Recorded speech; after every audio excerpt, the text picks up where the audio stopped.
Greetings, one and all. Holy land, the holy city, Elon Moreh Shechem. Right outside my holy yeshiva here. Changed our location today. We are on the 24th day of the month of Sivan, 5784. It's good to be back after about a month of break.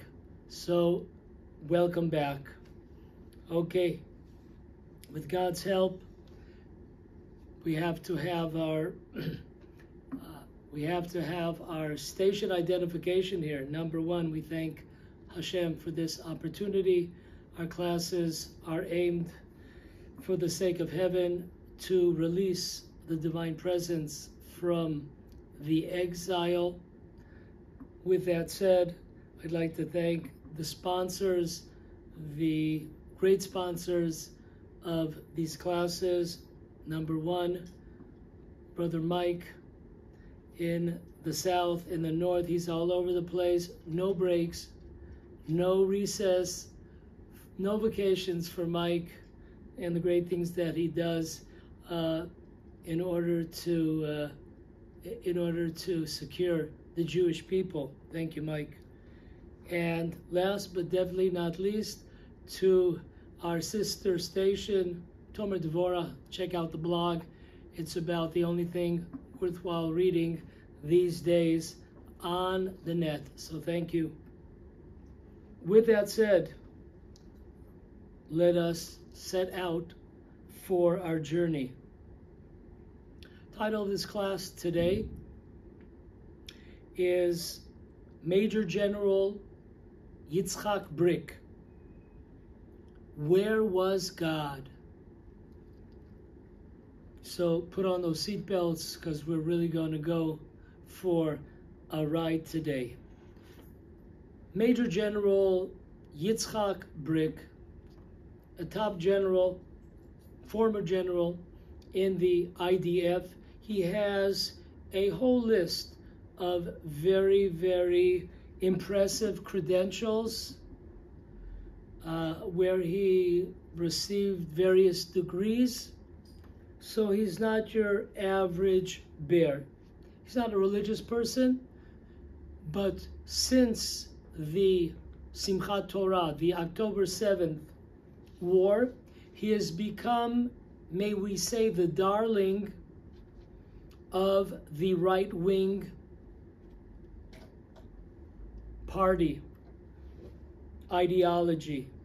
You could find him almost daily interviews on the right-wing stations like 14, Channel 14, or the Tov station. You could see him. Recently, I must tell you about a wild day that I had. There were 3 messages that caught my eye. They were so in my face, it was hard not to catch my eye. And I hope you feel the same. So let me tell you about my experience one day last week. During a podcast with the secular General Brik, he was calling out the religious government. According to Brik's opinion, before we hit Brik's opinion now, how did he become the darling of the right-wing circles? He became the darling because many things that he warned before October 7th actually occurred. So therefore, he became the mouthpiece of the right wing, who also, over the years, over the decades, have warned us against many of the actions of the government or the military or the Secret Service. Now, recently, last week, Brik was calling out the religious members of the parliament, of the Knesset, for their call to continue the fighting in Gaza. According to Brik, the Jewish people have lost the war in Gaza. We must retreat, and we must rebuild the army. It might take, according to his opinion, some years, a decade even, but we have to rebuild because we lost. And this talk about continuing the battle is dangerous. It endangers Israel. It endangers the soldiers of Israel. And he's calling out the religious members of the government. Along with that, along with calling out those that, according to his words, are living in non-reality. He had a line in this podcast, an amazing 4 lines. Check this out. He said, what do these religious members of the government think? Let me tell you what they think. They think that God will come to the rescue of Israel, or to the soldiers of Israel. That's what they're banking on. This is ridiculous, he says. Where was God? The same God that they're banking and they're counting on to save us when we lost. Where was God when it came to the destruction of the first temple? Where was God when it came to the destruction of the second temple? Where was God when it came to the Holocaust? And where was God on October 7th, on Simchat Torah?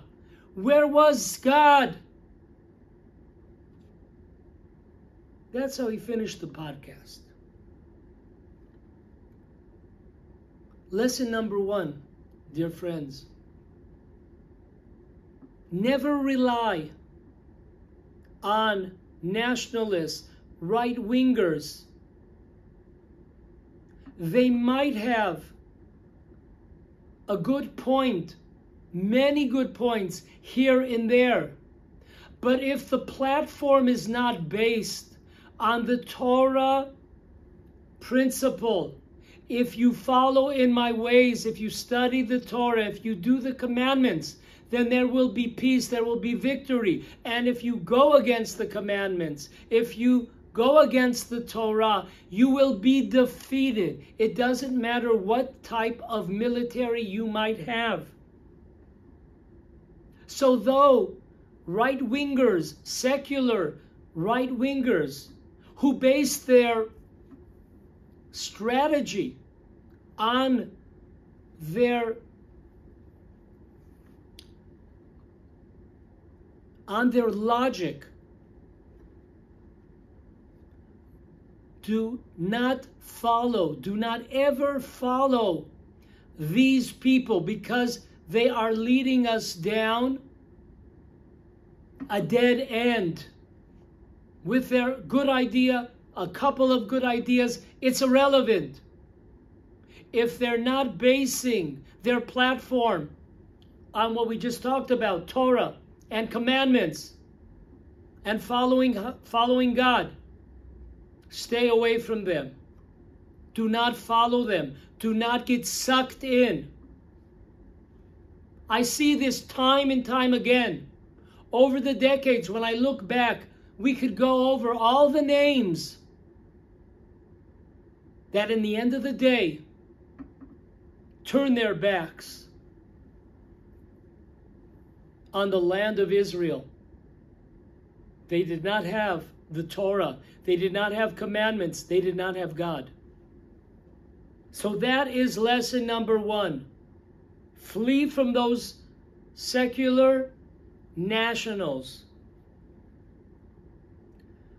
I told you that I had 3 amazing events on the same day. First was this interview, this podcast with Major General Brick. Second, that same day, the Boston Celtics defeated the Dallas Mavericks 4-1. And at the championship celebration, you can check it out, amazing. The coach Joe Mazzulla.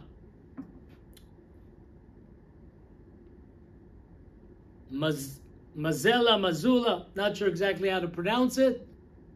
He goes to the side and he puts on a black shirt with 5 or 6 words on his shirt.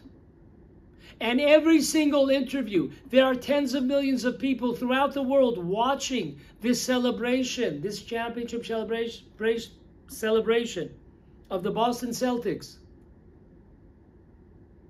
He has there an amazing t-shirt. It says the following: "But first, let me thank God." Now, we understand, we all get it, that he's talking about foreign gods. But the principle here, where are we in Israel? Where is the Major General Yitzhak Brik crying out, where is God? And you have this Gentile. But first we must thank God. That's what's on his mind as the Celtics won the championship. If that's not enough, on the same day, the governor of Louisiana, Jerry Landry, I don't know if he's any relative of Tom Landry of the Dallas Cowboys, not sure. He passed a legislation in Louisiana that every classroom from kindergarten to 12th grade must place on their walls the 10 Commandments. And he, in a headline, "I'm waiting for all the trials that various organizations will try to stop this legislation." Lesson number 2. Where the hell are we? We have the Boston Celtics coach speaking in the name of, we'll call it God. We have the governor of Louisiana speaking in the name of God. Every single class, 10 Commandments. Where the hell are we? Lesson number 2.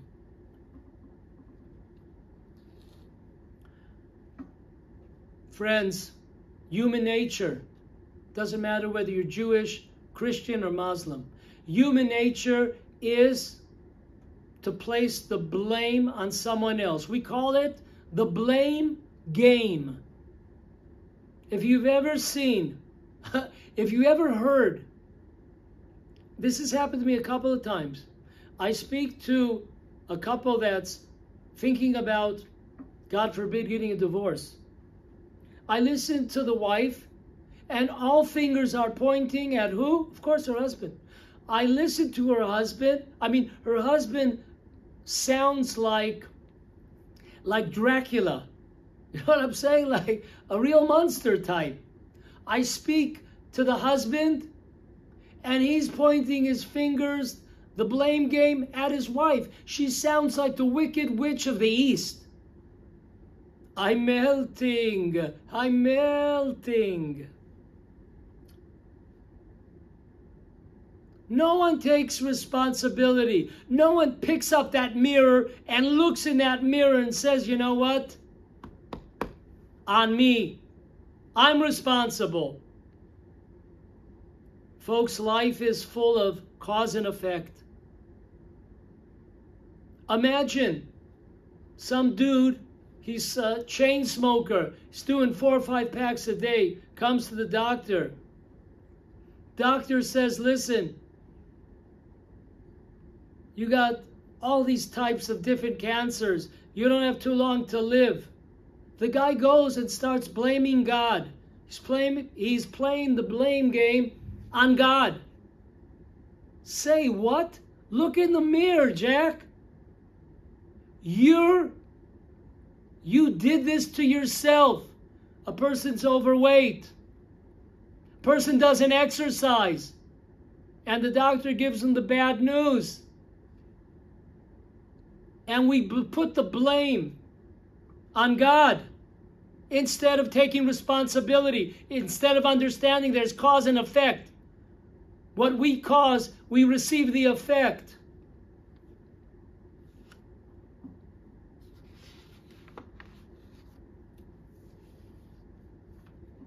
When we succeed,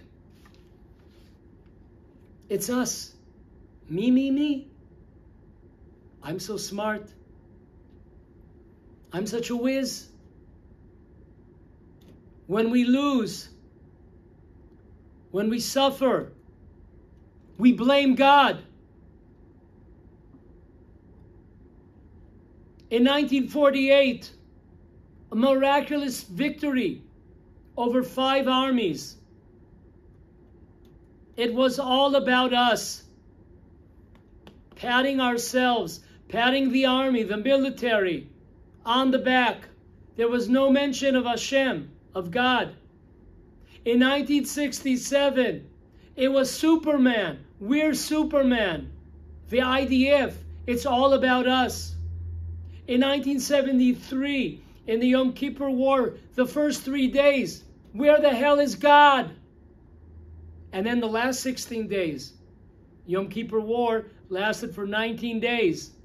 It was all about us, me, I, we.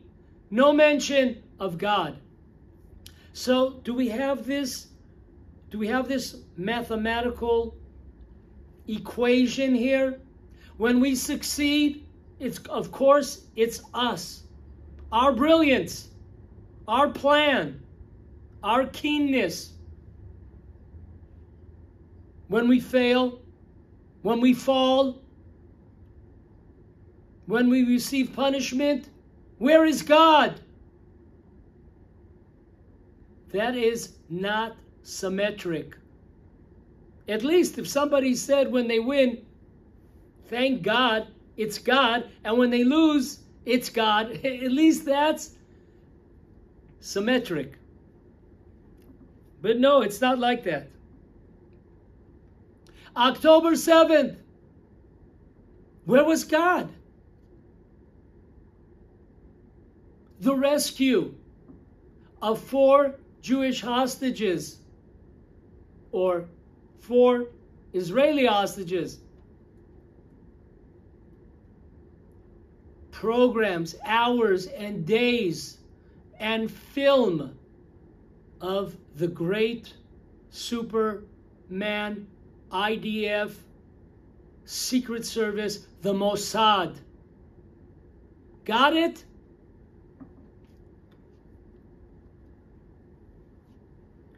There are 4 verses in the Torah which I'd like to discuss. Rabbi Yochanan was sitting in a place kind of like this, in a yeshiva, and his nephew, the son of Reish Lakish, was before him. And this little boy stood up and said the following amazing lesson based on a verse in King Solomon's Mishlei.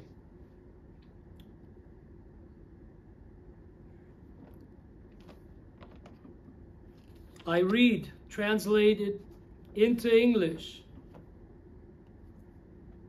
19th chapter, 3rd verse. Listen closely. A man's foolishness corrupts his ways, and his heart rages against Hashem.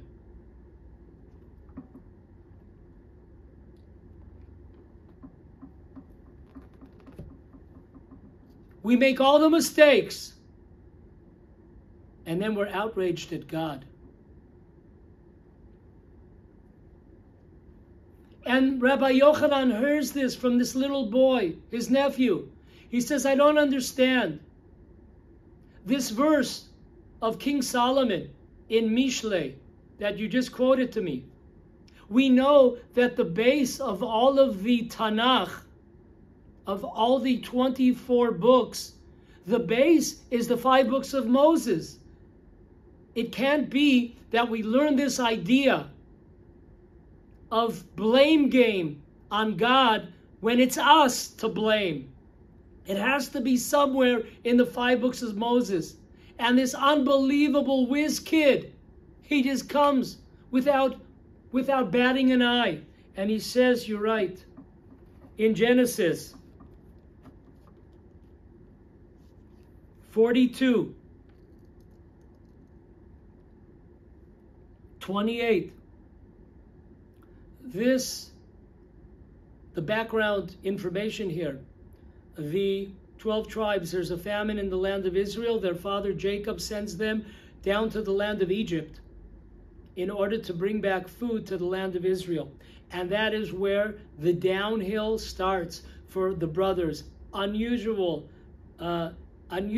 happenings that Joseph is orchestrating here. And everything is going south, downhill for the brothers. Listen to this. So he said to his brothers, my money has been returned, and behold, it too is in my sack. Their hearts sank, and they turned trembling one to another, saying, what is this that God has done to us? This is the source. You sold your brother down the drain. 22 years. He was in prison for 12 of those years. Why is God doing this to us? Look in the mirror. Time to get out of the blame game.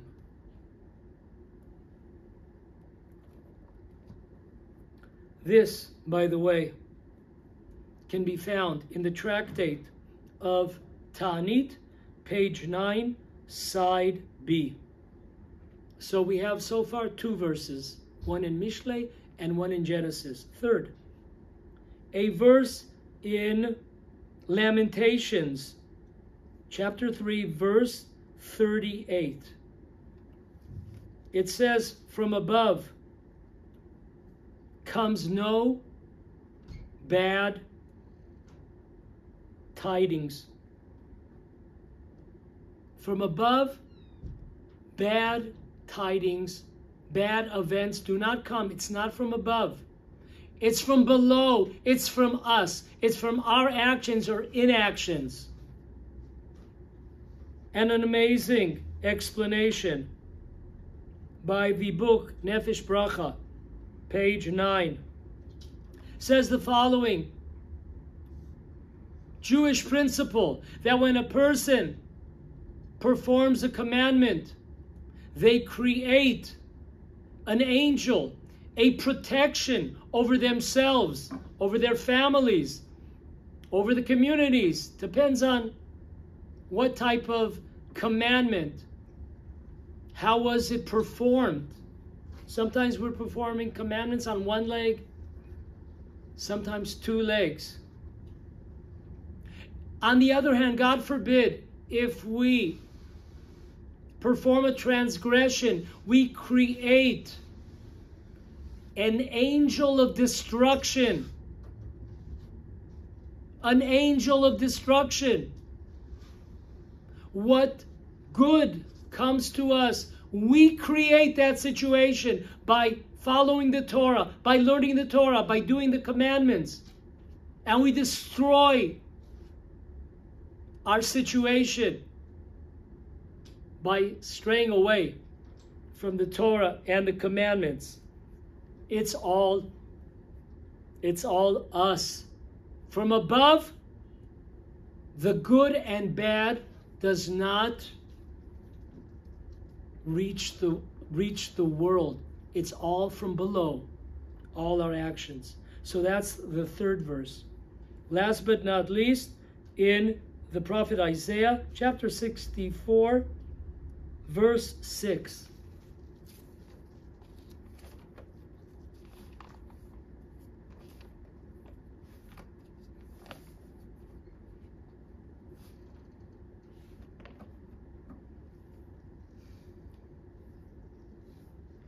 There is no one to call out in your name, who arouses himself to hold fast to you when you hide your face from us and melt us away because of our iniquities. Prophet Isaiah, straight out. Amazing Torah. 4 verses. Explain. Stop the blame game. Look at ourselves in the mirror and start to wake up. We all have to wake up.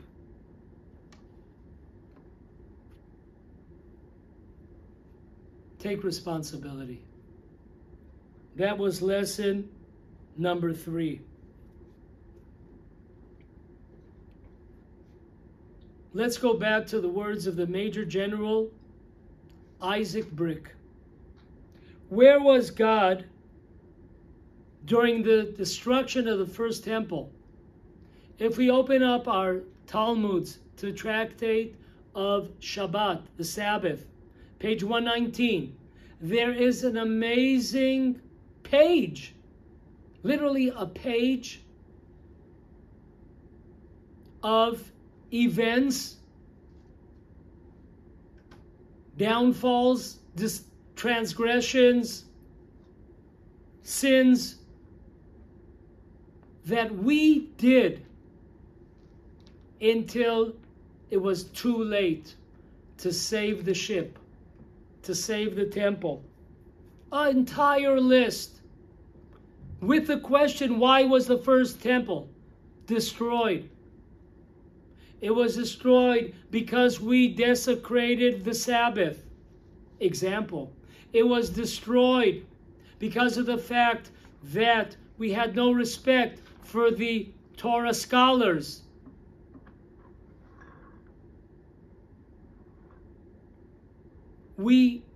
The temple was destroyed, the first one, because of the fact that we did not have respect for one another. And the list goes on.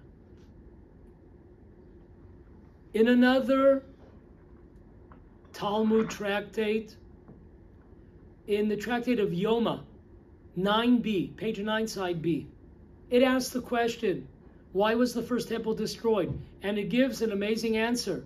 There were 3 cardinal sins that the Jews were overwhelmingly participating in. One was foreign worshiping. Number 2 was murder.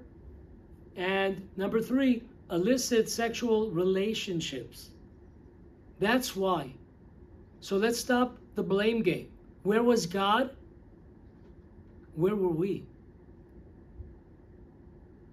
Did God leave us, or did we leave God? Lesson number 4. Folks, it was worthwhile to come to this class, to listen to this class, to watch this class, for amazing takes by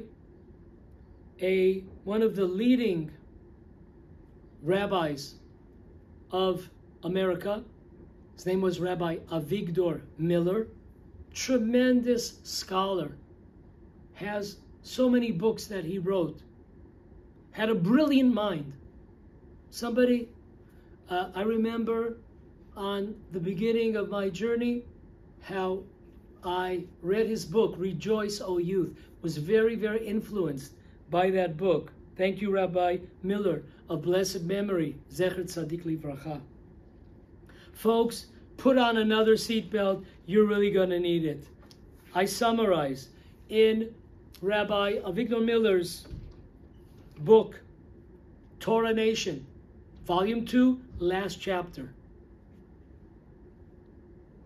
He talks about a tremendous misconception within the Jewish people, within the religious community, that the reason why the second temple was destroyed,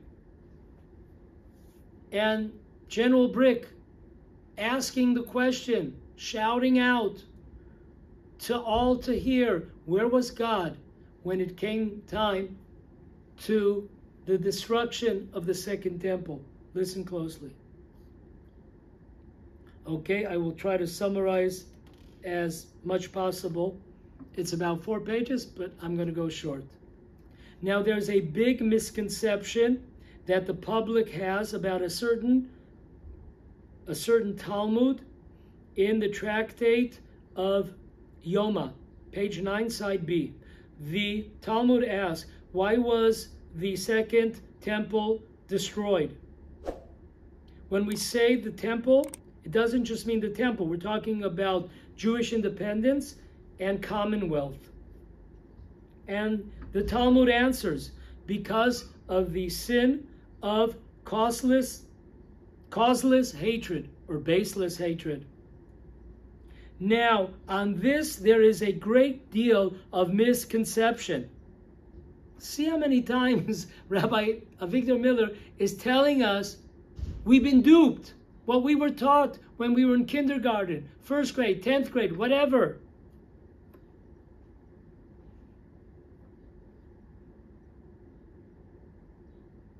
Most people put together 2 passages of the Talmud as if they're one. They take the story of Kamsa and Bar Kamsa in the tractate of Gittin, page 55. And they combine this with the Talmud that we just quoted in Yoma, page 9b. And they say that this is the Talmud's example of baseless hatred. The story of Kamsa and Bar Kamsa. This is the example the Talmud wants to give us. It's a terrible misconception. It's a slander on the Jewish people. A terrible error. First of all, who was Bar Kamsa? Who was this character? Josephus, in his biography, he relates that Bar Kamsa was a Herodian, which means he was a wicked person. He was part of a clique of the house of Hordus. The Herodians were the enemies of the Jewish people. They were our bitter enemies. We suffered tremendous affliction from them. Uncountable affliction. Now, the Talmud tells us that the host at this party, for those that are not familiar with the story, by mistake, there was a party. And by mistake, instead of Kamsa being invited, Bar Kamsa was invited. Now, Bar Kamsa and the party host, they hated each other. So it's very important that the messenger got it correct, to invite Kamsa and not Bar Kamsa. And then, by mistake, the messenger invited the wrong dude. He invited Bar Kamsa. Bar Kamsa comes to the party, and the host says, listen, you have to leave. And he says, I'm willing to pay for my meal. And he says, you have to leave. The host says, you have to leave. I'm willing to pay for the table. How much my table cost? I'm willing to pay for the whole affair. The host did not budge, and he tossed them out. And this is the big, terrible mistake, misconception. What exactly happened there? Okay, back to Rabbi Avigdor Miller.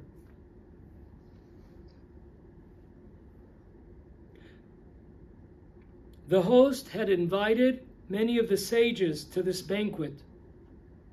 He had made a private meal gathering for the leaders, for the Torah scholars of the generation. And there's a principle that the pure of Jerusalem would never agree to sit down with just anybody for a meal unless they check them out, because a meal is a time where you could hear a lot of gossiping, a lot of slander against different people. So they would always check who they invited.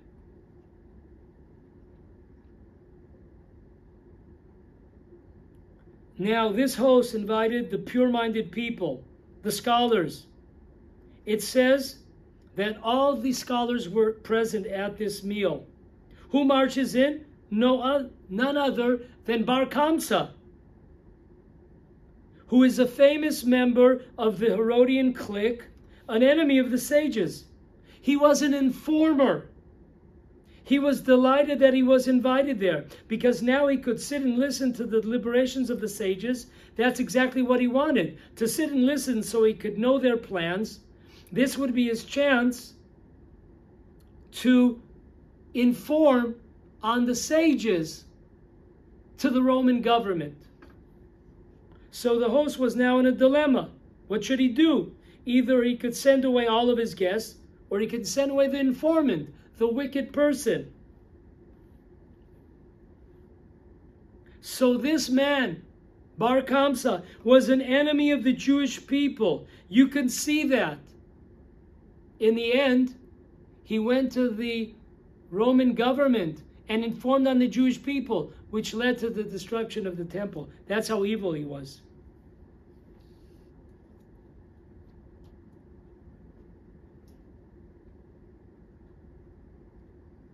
Was that a sin? What would we have done? Otherwise, Bar Kamsa would be sitting and the sages wouldn't say a word. The whole evening would be wasted. You couldn't open your mouth when this informant was sitting there. And still, such is the harsh judgment of the Talmud. It's fair and severe. And therefore it says that this is what caused the destruction of Jerusalem. It doesn't mean that this was really a sin, that this was the cause. Jerusalem would have been destroyed anyways. This was just the spark that set off the fire. Jerusalem wasn't destroyed because of this party. God had already decided, we are told in the Talmud, 40 years earlier, to destroy Jerusalem for various sins. It wasn't this one. This was just the match that set the fire, but everything was in place. The Talmud always using a magnifying glass against the righteous. Smallest things are magnified as if it was a sin.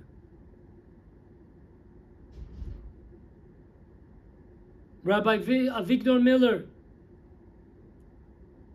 goes on, they should not have ejected him. They should have let the evening be ruined. Because even a wicked person, God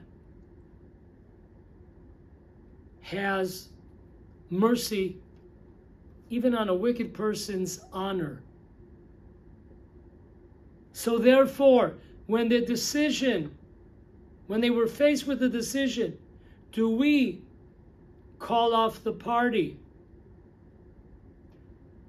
Or do we throw out this wicked person, Bar Kamsa? They made the decision to throw out Bar Kamsa. This was a mistake. They should have sat there quietly, not said a word, till the informer left.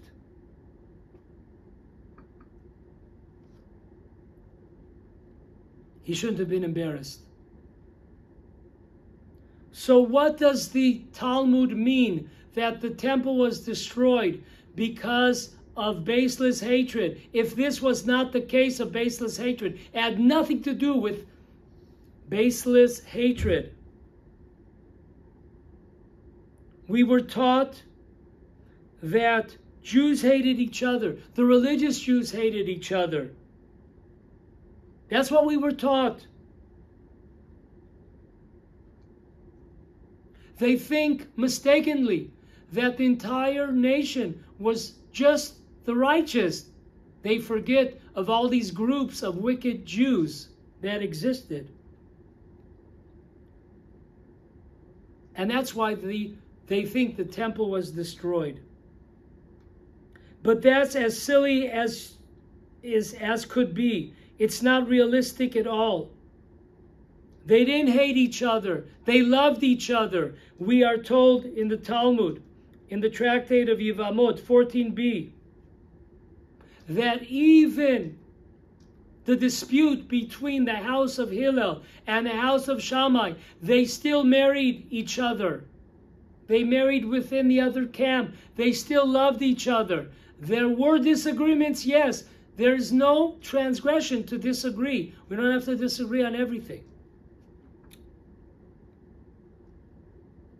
So it can't be that if the students of Shammai and the students of Hillel loved each other, that the Jewish people followed suit. It's clear that the Jewish people followed suit. And there was no hate amongst the religious Jews. So where was the hate? Where was the baseless hatred? Listen to this. Rav Miller goes on.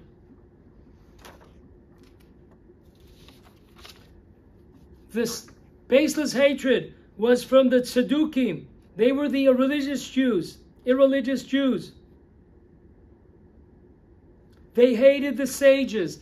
That was where there was needless hatred. Who else was around? So we have the Herodians, who hated the religious people. We have the Tzedukim that hated the religious people. Last but not least, the Christians. They were all the originals, were all Jews. Do you want to hear examples of hatred? The New Testament is an example of hatred towards the sages. If you want a textbook that is full of venom against the sages, that's the New Testament. The New Testament is full of great anger, endless anger against the Pharisees, Perushim. It is constantly again and again reiterated.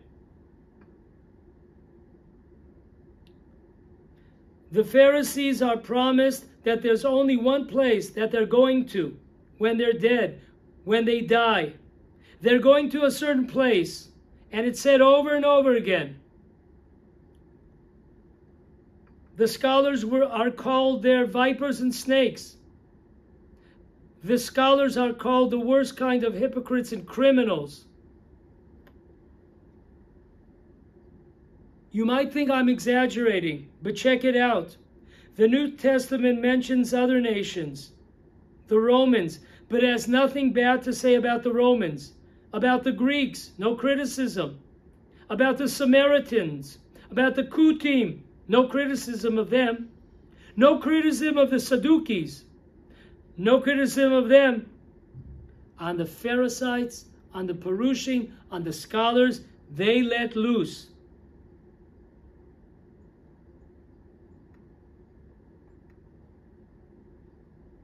Not once, all the time. All the pages of the New Testament are splattered with the poison against Chachamim.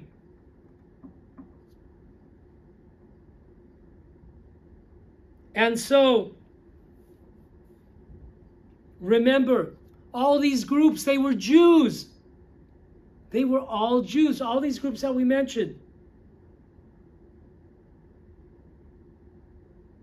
So the Talmud tells us because of needless hatred, not within the sages, and not the people who followed the sages.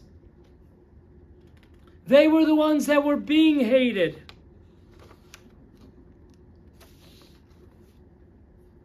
The Sadducees hated the sages. Rabbi Akiva says in the tractate of Pesachim, an amazing line, when I was ignorant of the Torah, if I got my hands on a sage, I would have torn him apart to pieces. Rabbi Akiva, when he was on the other side.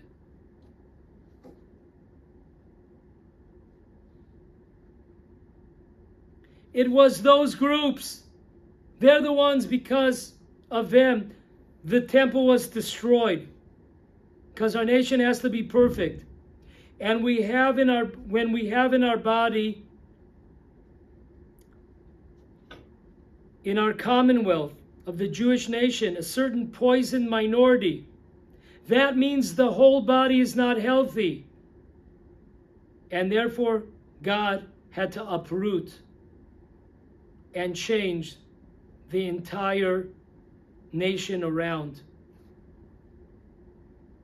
The Jewish people are one for the good and also for the bad. When my hand hurts, my body feels it. But what did my body do? It was my hand that received a tremendous bang. But it's all one body. And when one limb hurts, the whole entire body. Jewish people are likened to one people on a boat. One person pulls out his drill and starts drilling in his seat. People come up to him and say, "Are you crazy, man?"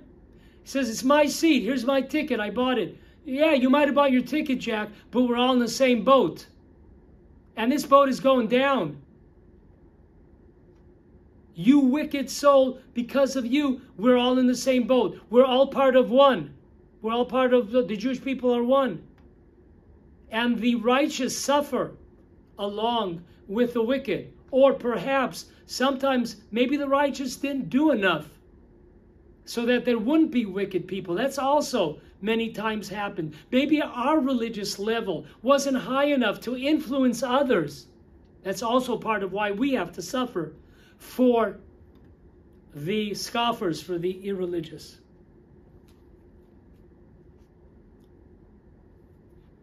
Next,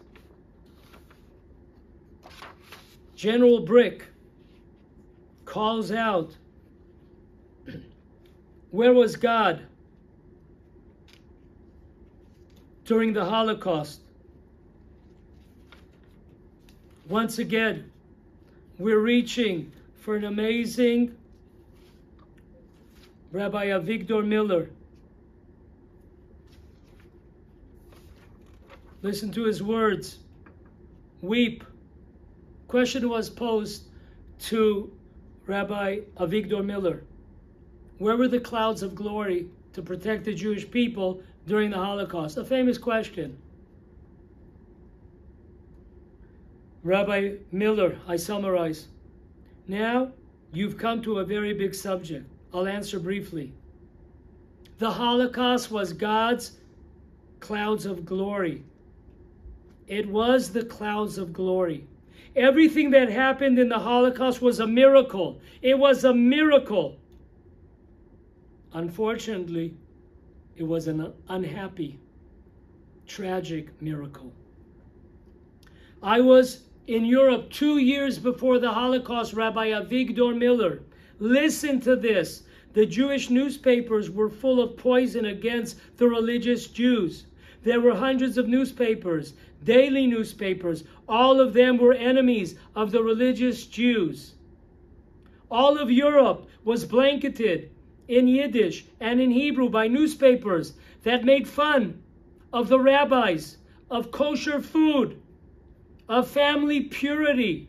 And they laughed at those, scoffed at those, belittled those that kept the commandments and learned the Torah.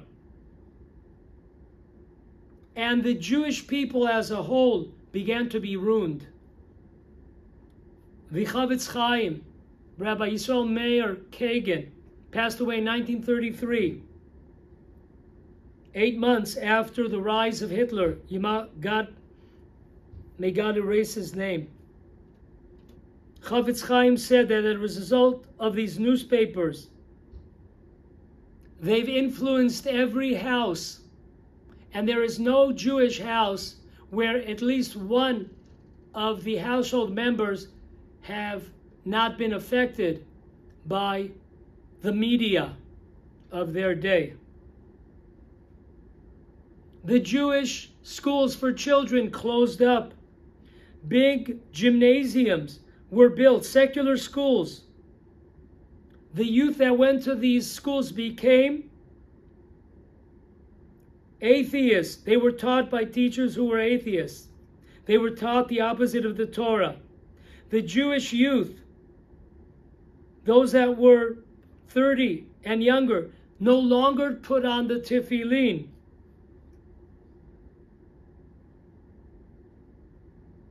There was a need to begin again.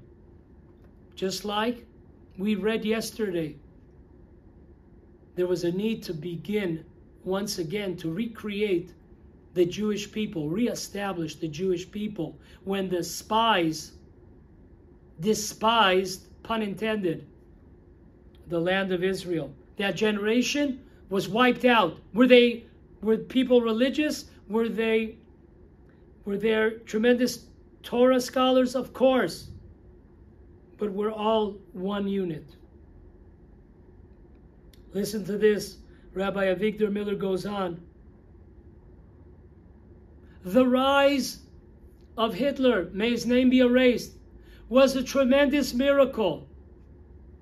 I did a little bit of research on that person. This guy was thrown out of secondary school. He then pursued his dream of being an artist. He was once again rejected from Vienna's Academy of Fine Arts. This guy is a loser. He was thrown out of secondary school. He was not accepted to pursue his dream of becoming an artist. On November 8th, 1923,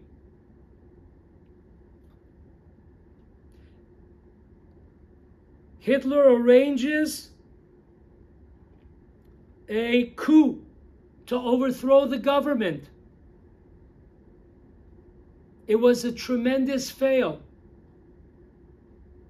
Tremendous. He was sentenced to 5 months in prison for the attempted coup. All the Germans believed in law and order.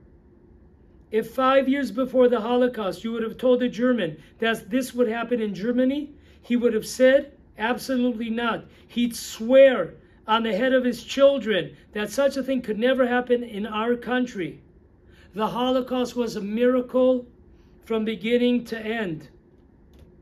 Instead of using the trains to ship soldiers to the front lines, the same trains were needed for the army. Instead of using them for the soldiers, for the army, for supplies, they used them to send Jews to the extinction camps. This was suicidal. They were harming themselves, shooting themselves in their own leg. They needed those trains for the troops, but they didn't care. They preferred to use the trains to bring Jews to extermination. The whole thing was a miracle from beginning to end. Of course, the world, the Jewish world, didn't want to learn anything. They said, we don't know why it happened. It's a mystery. If you were there in Europe, there is no mystery at all. Rabbi Avigdor Miller.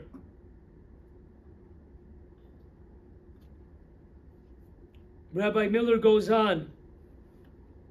I have a letter upstairs in my house. A letter that a Jewish person wrote to a Jewish morning journal. He says over there, I was in Pinsk in 1928. Pinsk had 20,000 Jews. but not 10 students to study in a yeshiva. Not 10 boys were learning out of 20,000 inhabitants. They don't admit it today. This is Rabbi Avigdor Miller. They don't admit it. They say you're speaking Lashon Hara, slandering the holy Jews. But the truth is, you're slandering God if you don't say the truth. The truth is, God knew what he was doing. Therefore, the Holocaust was God.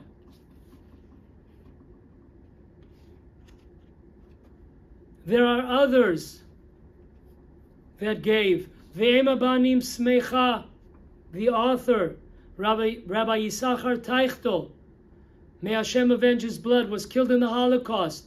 He writes no less than 8 times in his book that we were punished like despised because we despised, pun intended, the land of Israel. We forgot the land of Israel 8 times in his book. You could check out one of my last classes about the ferocious anti-Semitism facing America and Europe. Look, listen to it. I give all the sources. In the book, 400 years ago, Seder HaDorot, there he mentions, in the name of the Jewish law codifier, Sefer Mirat Einayim. He is commentator on Choshen Mishpat, the code of Jewish law. He writes there that Ezra the scribe, in the time of the return of the Jewish people from Babylonia, coming back to the land of Israel, he sent telegrams, messages to many Jewish communities. One of them was Worms in Germany. And they wrote him back, sent him a message back. You continue, Ezra the scribe, you continue to live in Jerusalem, and we will remain in the New Jerusalem. And the Seder Dorot, this book,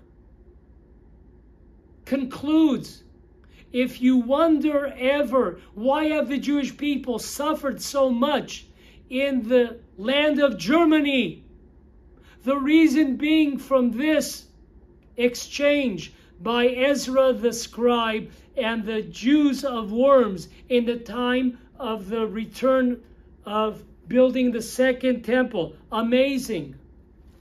In this book that I have, Confronting the Holocaust, by Rabbi Binyamin Zev Kahana, Zecher Tzadik Livracha, of blessed righteous memory, he writes there this whole booklet, what was really going on. He talks about various hatred between religious groups. I'm not even going to go into what was happening with various groups, what they were willing to do. God forbid. Talks about what was really happening, not what they're trying to sell us. Once again, we have a lot of heavyweights. You could scream, you could yell, you could accuse. But once again, I'm just the messenger. If you have any complaints, send them to the righteous Rabbi Avigdor Miller. Send them to the righteous Rabbi Yisachar Teichtel. Send them to the righteous Seder HaDorot. Send them to the righteous Mirat Einayim. Send them to the righteous Binyamin, Rabbi Binyamin Kahana. Don't shoot the messenger.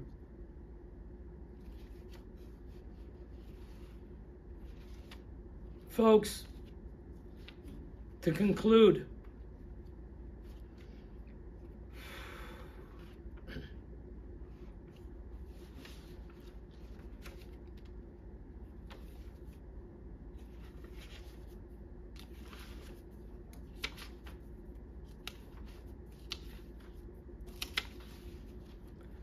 our message, which is lesson number 5.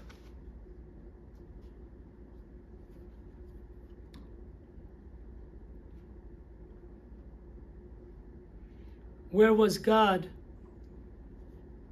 or where the hell were we? Last but not least, this is the real concluders. Brick asking, where was God on October 7th massacre of 1,200 Jews? Folks, I will include down in the description below the first video that I made right after the war, entitled, Where Was God? I give all the details. I'm not going over them. I will give a link to that class below. But the answer to General Brick and others, where was God on October 7th? Where the hell was man on October 7th? 40 years. I detail the whole 40 years since the time that we gave away the Sinai Desert, which is 3 times larger than the state of Israel, 3 times larger. We brought in the Egyptians.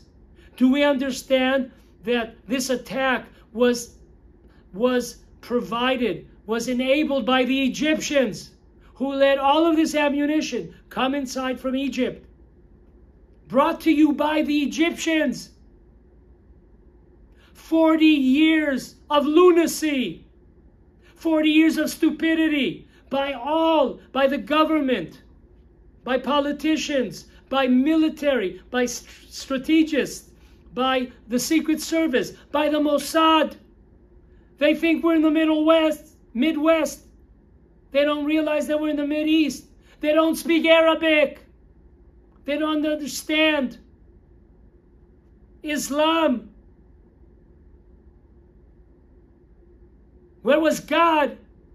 Where the hell were all these people who were responsible for the last 40 years of endangering the Jewish people and bringing on the October 7th Holocaust? Stop the blame game. And last point, there was a spiritual war against the religious community. Those that remember, for 10 months preceding October 7th, when there was an upheaval in the land of Israel by those that were against the judicial reform, in many cities, the religious community were afraid to walk outside. They were afraid in the land of Israel. Read my lips. Jews were attacked. Graffiti on walls against the religious people. On Yom Kippur, the most solemn day in the Jewish calendar, 18, no less than 18 prayer gatherings were disrupted and stopped by these lunatics, by these Jew haters, by these religious haters. 18 just in the Tel Aviv area. The holiday of Sukkot. Organizations that wanted to put up a sukkah for the public's benefit, not for their use. They got one in their house. For public benefit. It was taken to court. This was the worst of times.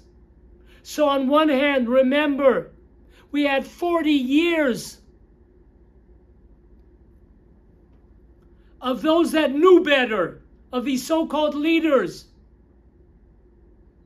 that brought us to October 7th by their stupidity, by their policies, by their capitulation of the Muslims, of the Arabs, misconceptions, delusioned community. And number 2, a war against the religious communities in the land of Israel. That's what brought on October 7th, a 1-2 punch. General Yitzhak Brick, did God leave us, or did we leave God? Think about it.